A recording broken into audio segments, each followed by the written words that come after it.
السلام علیکم۔ سٹوری پلے بک میں خوش آمدید۔ فوزیہ ایک گاؤں کی رہنے والی تھی۔ وہ بہت بھولی بھالی اور معصوم لڑکی تھی۔ اس کی شادی کا فیصلہ اس وقت ترم خان سے اس وقت کر دیا گیا جب وہ ابھی 7 سال کی تھی۔ ترم خان رشتے میں اس کا کزن تھا اور فوزیہ سے 7 سال بڑا تھا۔ خاندان کا لڑکا تھا، بھلا والدین کو کیا اعتراض ہو سکتا تھا۔ بات پکی ہو گئی تو منگنی پر اصرار ہونے لگا۔ ترم خان کے والد چاہتے تھے کہ فوزیہ کے سر پر چندری ڈال دیں تاکہ یہ رشتہ مضبوط ہو جائے۔ وقت بدلتے دیر نہیں لگتی۔ جب برادری گواہ ہوتی ہے، لڑکی والے بعد میں اپنی زبان سے نہیں مکر سکتے۔ منگنی کے بعد دونوں کھیتوں میں ملنے لگے۔ دونوں کے دلوں میں محبت کے چراغ جلنے لگے۔ ترم ایک صاف نیت نوجوان تھا، فوزیہ کا احترام کرتا تھا کیونکہ وہ اس کی ہونے والی بیوی تھی۔ اس کو اپنی عزت جان سمجھتا تھا کہ ہماری شادی سے قبل کھیتوں میں کیوں ملنا ٹھیک نہیں۔ گاؤں والے ہمیں اچھی نظر سے نہیں دیکھیں گے، بہتر ہوگا جب موقع ملے تو گھر پر ہی بات کر لیا کریں۔ لڑکیاں ان معاملات میں اکثر جذباتی ہو جاتی ہیں اور یہ بھی ایک جذباتی لڑکی تھی۔ وہ زیادہ دن ترم کو دیکھے بغیر نہیں رہ سکتی تھی۔ کسی بچے کے ہاتھ کوئی نہ کوئی سندیسہ بھیج دیا کرتی تاکہ اس کے منگیتر اس کا مان رکھنا پڑتا، تاہم اس بار وہ اسے ملنے ضرور چلا آتا۔ گاؤں میں رسوا ہونے سے بہتر ہے کہ دماغ سے کام لے۔ زیادہ دنوں کی بات نہیں ہے، تمہارے بڑے بھائی کی دبئی سے آتی ہی ہماری شادی ہو جائے گی، لہٰذا اب تم بلا وجہ گھر سے قدم مت نکالا کرو۔ مجھے اچھا نہیں لگتا کھیتوں میں یوں ملنا۔ دراصل ترم ایک ایسا نوجوان تھا جسے اپنے سے زیادہ اپنی منگیتر کی عزت کا پاس تھا۔ وہ اسے کسی صورت لوگوں کی نظروں میں گرانا نہیں چاہتا تھا۔ گاؤں کا ماحول ویسی صدیوں پرانا تھا جہاں منگنی کے بعد منگیتر کا ملنا سخت معیوب سمجھا جاتا۔ اگر کوئی ایسی خفیہ ملاقاتوں کی خبر سرپنچوں تک پہنچ جاتی تو منگنی کا بدن ختم کرنے کا حکم دے دیا جاتا۔ بے قرار والوں کو قرار کی خاطر ترم خان 6 ماہ بعد والدین پر زور ڈالا کہ فوزیہ کا بڑا بھائی آ گیا ہے، اب شادی کی تاریخ لے لی جائے، ورنہ وہ واپس دبئی چلا گیا تو پھر 2-4 سال کے لیے شادی التوا میں پڑ جائے گی۔ بیٹے کے اصرار پر والدین لڑکی والوں کے گھر گئے۔ انہوں نے انکار تو نہ کیا مگر ایک بھاری شرط رکھ دی کہ تم 2 ایکڑ زمین لڑکی کے نام لکھ دو اور حق مہر بھی 5 لاکھ کا ہوگا، اور یہ رقم سہاگ رات ادا کرنی ہوگی تاکہ ہم خود لڑکی کے مستقبل کی خاطر اپنے آپ کو محفوظ کر سکیں۔ کیا خبر کل تم مہر کی رقم نہ بھی دو۔ یہ شرطیں سن کر قادر بخش ہکا بکا رہ گیا۔ گھر آ کر سر پکڑ کر بیٹھ گیا۔ بیٹے سے کہا، مجھے تمہارے چچا کی نیت ٹھیک نہیں لگتی اور وہ بھی لڑکی کے بدلے ایسی شرائطیں نہیں رکھتا۔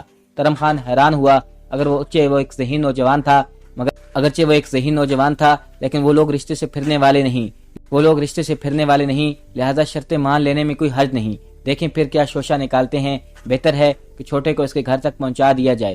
اس نے باپ کو قائل کر لیا، منگنی میری عزت، میری آن میرا جرم ہے، اس رشتے کا ہر حال میں مان رکھوں گا۔ آپ یہ شرائط مان لیں۔ ہماری زمین کافی ہے، اگر 2 ایکڑ لکھ دیں گے تو کیا کچھ فرق پڑ جائے گا، 5 لاکھ کا انتظام بھی ہو جائے گا۔ عباس جا کر چچا سے تاریخ لے آئیں۔ قادر بخش نہیں چاہتا تھا کہ روز اول سے ان کے آگے نیچا اونچا ہو جائے، مگر فطرت کی مزاج سے بھی واقف تھا۔ اس نے بات مان لی۔ دوبارہ اپنے بھائی کے دروازے پر جا کر دستک دی، بتایا اسے ساری شرطیں منظور ہیں مگر شادی کی تاریخ ہر حال میں ابھی سے کرنی ہوگی۔ ترم خان کو اپنی منگیتر سے محبت تھی یا نہیں، لیکن وہ منگنی کے اس بندھن کو اپنی انا کا مسئلہ سمجھتا تھا اور کسی صورت اس بندھن سے دستبردار نہیں ہونا چاہتا تھا۔ تاہم فوزیہ کے دل میں اس کی محبت نے گھر کر لیا تھا۔ وہ ترم خان کے بغیر کسی اور کے ساتھ زندگی بسر کرنے کو گناہ سمجھتی تھی۔ لڑکے والوں نے جب ان کی ہر شرط مان لی تو فوزیہ کی ماں نے ٹال مٹول سے کام لیا۔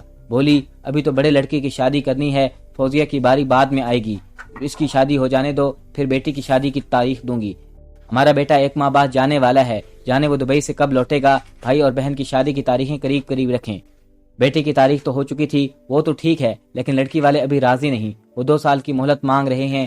اس کی منگیتر میری سکی بھتیجی ہے۔ اب میں تم لوگوں کی خاطر اپنے بھائی کو تو ناراض نہیں کر سکتی، لہٰذا تم لوگ بھی 2 سال صبر کر لو۔ ترم خان کا انداز درست نکلا۔ فوزیہ کا رشتہ اس کا بھائی دبئی سے لایا تھا۔ یہ لڑکا اس کے دوست کا تھا اور اچھا کھا پی رہا تھا۔ ان لالچی لوگوں نے سوچا اگر ترم خان کی بجائے فوزیہ کی شادی اس امیر لڑکے سے کر دے تو ہمارے وارے نیارے ہو جائیں گے، بیٹی بھی عیش میں رہے گی اور ہم بھی، کیونکہ وہ لڑکا اکیلا تھا۔ اس کے ماں باپ بہن بھائی کوئی بھی نہیں تھا اور اسے ایک امیر آدمی نے پالا تھا جس کی کوئی اولاد نہ تھی۔ اس امیر آدمی کی دولت کا اب وہی والی وارث تھا۔ بھلا سونے کی چڑیا کو کون چھوڑنا چاہتا ہے، جبکہ ترم خان کا باپ زیادہ امیر نہ تھا، وہ سفید پوش لوگ تھے، تھوڑی سی زرعی زمین تھی اور اسی کے بلبوتے پر اپنی زندگی گزار رہے تھے۔ فوزیہ کے والدین کو احساس ہوا کہ انہوں نے بچپن میں بیٹی کی ترم خان سے منگنی کر کے بہت بڑی غلطی کی اور اب کسی بہانے اس رشتے کو توڑ کر ہی نجات مل سکتی ہے۔ تاریخ دینے سے انکار پر فوزیہ بجھ کر رہ گئی۔ پھر جب اس نے گھر میں یہ باتیں سنی کہ دبئی والا رشتہ ترم خان کے رشتے سے 1000 گنا بہتر ہے تو وہ سخت پریشان ہو گئی۔ گھر سے نکلنے پر پابندی لگا دی گئی۔ وہ اپنے منگیتر کی چاہ میں روتی رہ گئی۔ فوراً اس سے ساری صورتحال سے آگاہ کرنا چاہتی تھی لیکن ملاقات کے تمام راستے بند ہو چکے تھے۔ بڑے بھائی کی موجودگی میں گھر کے دروازے سے باہر جھانک بھی نہیں سکتی تھی۔ ادھر اس کے گھر والے دبئی والے رشتے پر سنجیدگی سے غور کر رہے تھے۔ جب ترم کو ان باتوں کا علم ہوا اس کی حالت غیر ہو گئی۔ وہ غصے سے کھولنے لگا، تہیا کر لیا چاہے جان چلی جائے وہ اپنی منگیتر کی شادی کسی اور سے نہیں ہونے دے گا۔ اسے جان پر کھیل کر بھی حاصل کرنا پڑے گا تو ویسا کر گزرے گا۔ وہ ان لوگوں میں سے تھا جو فیصلہ کر لیتے ہیں اس پر ڈٹ جاتے ہیں۔ وہ اپنی زندگی اور جذبات سے کھیلنے والوں کو کبھی معاف نہیں کرتا۔ اس کے والدین نے سر توڑ کوشش کی مگر اس نے انہیں مایوس کر دیا، جس کی وجہ سے حالات نے سنگین صورت اختیار کر لی اور بات بگڑتی چلی گئی۔ فوزیہ کے والدین تو نہیں چاہتے تھے کہ کس طرح بات بگڑ جائے اور اس طرح یہ رشتہ ٹوٹ جائے۔ وہ بیٹی کی زیادہ سے زیادہ قیمت لگا رہے تھے، شرائط بڑھاتے جا رہے تھے، جبکہ ترم ہم ان کی سب شرائط منظور کرتا جا رہا تھا۔ وہ اپنی منگیتر کی منہ مانگے داموں پینے کو تیار تھا، کیونکہ فوزیہ اس کے ساتھ دل کی گہرائیوں سے محبت کرتی تھی۔ ترم ہم سے جدائی کے دکھ سے بھی بچانا چاہتا تھا۔ وہ کہتا تھا کہ میں مرد ہوں، حوصلہ کر لوں گا، لیکن وہ لڑکی ہے، بے جبر کی زندگی گزارے گی تو جیتے جی مر جائے گی۔ جب صاحب داد اور اس کی بیوی نے دیکھا کہ یہ لوگ کسی صورت رشتہ توڑنے پر آمادہ نہیں تو ایک دن لڑکی کی ماں کو بلوا بھیجا اور وہ بہانے سے خوب بےزتی کی۔ ظاہر ہے سب کچھ برداشت کیا جا سکتا تھا، لیکن ترم خان جیسے بیٹے کے لیے اپنی ماں کی بےزتی برداشت کرنا مشکل تھا۔ جس روز انہوں نے اس کی والدہ سے ایسا سلوک کیا اسی دن منگنی ٹوٹ گئی، لیکن اس نے دل میں تہیہ کر لیا کہ فوزیہ کی شادی کسی اور سے نہیں ہونے دوں گا اور اس کے اپنی والدین کو ایسا مزہ چکھاؤں گا کہ عمر بھر یاد رکھیں گے۔ منگنی ٹوٹتی ہی انہوں نے دبئی سے اپنے مالدار دوست مہربان کو بلوایا اور اس کی بہن کے ساتھ منگنی کا اعلان بھی کر دیا۔ فوزیہ پہلی منگنی ٹوٹنے پر ناخوش تھی، اب اور بھی رو رو کر ہلکان ہو گئی۔ موقع ملتے ہی وہ ایک رات ترم کے گھر آ گئی۔ وہ بیٹھک میں سوتا تھا، اس نے اسے جگایا اور اپنے محبوب کے کندھے پر سر رکھ کر رونے لگی۔ ترم نے اسے خاموش رہنے کا اشارہ کیا اور بولا، جب تم نے اتنا بڑا قدم اٹھا لیا ہے تو بولو اب کیا چاہتی ہو۔ وہ بولی، میں ہمیشہ کے لیے تمہارا ساتھ چاہتی ہوں، میں تمہارے اس خواب کو تعبیر دینا پر راضی ہوں، تاہم اچھی طرح سوچ لو۔ میں اچھی طرح سوچ لیا ہے، مجھے اپنے والدین سے نفرت ہے، اب لوٹ کر ان کے پاس جانا نہیں چاہتی، جو میری ذات کی زیادہ سے زیادہ قیمت لگانا چاہتے ہیں۔ میں ان کی بیٹی ہوں، کوئی بکاؤ مال نہیں، مگر انہیں اس کا ذرا بھر بھی احساس نہیں کہ ان کے لالچ اور ہوس کے باعث میرے دل پر کیا گزر رہی ہے۔ تو پھر آؤ آج شہر نکلو، وہاں ہم نکاح کر لیتے ہیں، پھر تمہیں مجھ سے کوئی نہیں چھین سکے گا۔ اسی وقت اس موٹر سائیکل پر اس لڑکی کو بٹھایا۔ شہر زیادہ دور نہ تھا، چند منٹ میں کم وقت کا سفر تھا۔ صبح ہونے میں کچھ دیر باقی تھی۔ ترم فوزیہ کو لے کر ایک دوست کے پاس گیا۔ وہ اکیلا رہتا تھا، اپنے گاؤں سے پڑھنے شہر آیا ہوا تھا۔ تمام معاملات ترم نے اس کو بتائے۔ اس نے کہا، بے وقوف، 2 دن کی چھٹیاں ہیں، کورٹ بھی بند ہوگا، کورٹ میرج کے لیے تمہیں انتظار کرنا پڑے گا، لیکن مجھے فوراً نکاح کرنا ہے اور فوزیہ کو جلد از جلد واپس اس کے گھر پہنچانا ہے تاکہ کسی کو شک نہ ہو یہ گھر سے بھاگ گئی ہے۔ تو پھر ایسا کرو، صبح ہوتے ہی میں اپنے ایک رشتہ دار مولوی صاحب کو گھر بلا لیتا ہوں، گواہوں کا انتظام بھی ہو جائے گا، گھر پر نکاح پڑھوا لیتے ہیں۔ تم اس کے بعد فوراً فوزیہ کو لے کر گاؤں لوٹ جانا، نکاح نامے میرے پاس چھوڑ جانا، میں اسے رجسٹرار کروا لوں گا، پھر تم فوزیہ کو پہنچا کر واپس آ جانا۔ صبح سویرے صفتر مولوی صاحب کو گھر لے آیا، گواہ بھی اکٹھے کر لیے۔ نکاح کی رسم پوری کر کے ترم فوزیہ کو واپس گاؤں لے گیا۔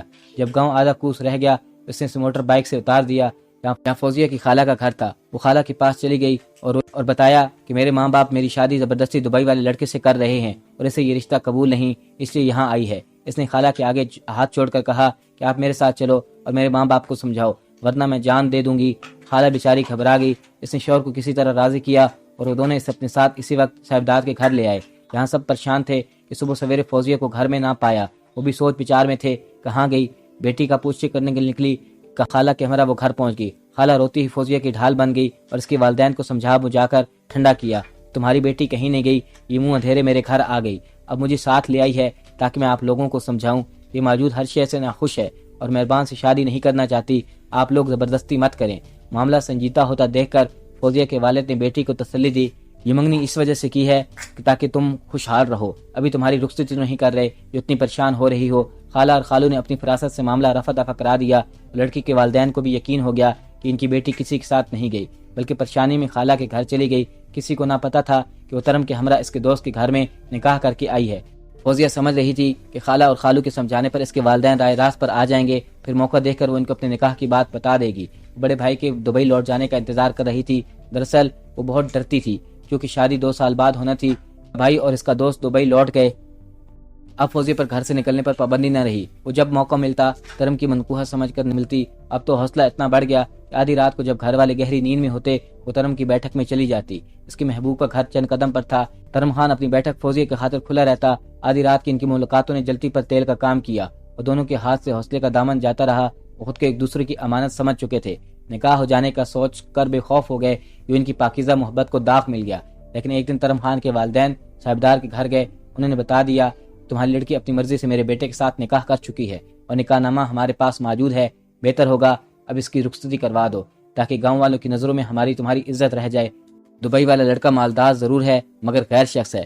گاؤں والوں اس کا یہاں رہنا پسند نہیں کریں گے مگر وہ منگنی ٹوٹ جانے کا ضرور خیر مقدم کریں گے اور ہم سے دوبارہ رشتہ جڑ جانے پر ہر کوئی اطمینان کا سانس لیے گا. لڑکی کے باپ نے یہ باتیں سن کر قادر بخش کے منہ پر تھپڑ رسید کر دیا.